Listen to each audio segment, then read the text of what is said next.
Hello everyone, আমার নতুন আরও একটি ভিডিওতে তোমাদের সকলকে স্বাগত জানাই। সকাল সকাল, একদমই সকাল সকাল বলতে পারো আর কি, বেরিয়ে গেছি বাড়ি থেকে। তো এখানে আসতে প্রায় 10টা বেজে গেছে। তো তারপর পৌঁছেছি আজকে এসছি একটু পুজো দেবো বলে। অনেক দিন থেকেই ইচ্ছে ছিল, সেই শ্রাবণ মাস থেকে প্ল্যান করছি যে একতেশ্বরে গিয়ে একদিন পুজো দিতে যাব, কিন্তু প্ল্যান করলেও তো সবসময় যাওয়া হয়ে ওঠে না, সেই জন্য যাব করেও আসা হচ্ছিল না। তো হঠাৎই চলে এলাম একতেশ্বরে পুজো দিতে। তো সকালে চলে এসেছি, আর এই দেখো এখন ঢুকে গেছি মন্দিরে। আর মন্দিরে আসতে এক পুরোহিত মশাই আমাদেরকে বলল যে আপনাদের পুজোটা আমি করে দেবো। আর সেই জন্য সেই পুরোহিতের সাথেই আমরা পুজোটা করানোর জন্য মন্দিরের দিকে এগিয়ে চললাম। আর একতেশ্বরে এই প্রথমবার আমরা এলাম। মা ওরা অবশ্য এখানেই থাকতো আগে, এখানেই বাপের বাড়ি ছিল আর কি। তো মা ওরা এখানে অনেকবারই এসেছে, তো আমাদের তো সেরকম আসা হয়নি, আমরা এই প্রথমবারই এলাম এখানে। আর আসার পর প্রথমেই পুরোহিত মশাই আমাদেরকে নিয়ে গেল অন্নপূর্ণা মায়ের মন্দিরে।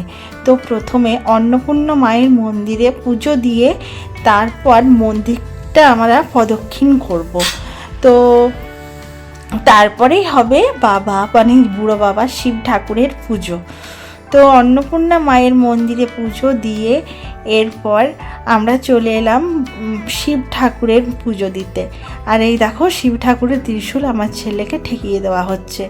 বেশ কয়েকটা সিঁড়ি থেকে নেমে তারপর নিচে ছিল এই বাবার মন্দির। তো মন্দিরে ঢোকার পর বাবা শিবের বেশ সুন্দর করে আমরা পুজো করে নিলাম মন ভরে।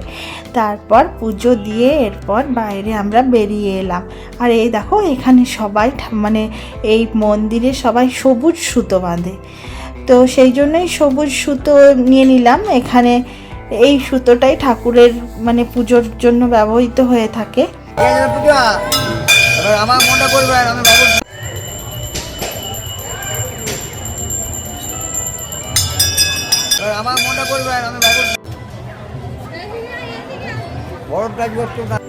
চলো এখানে দেখা হয়েছে।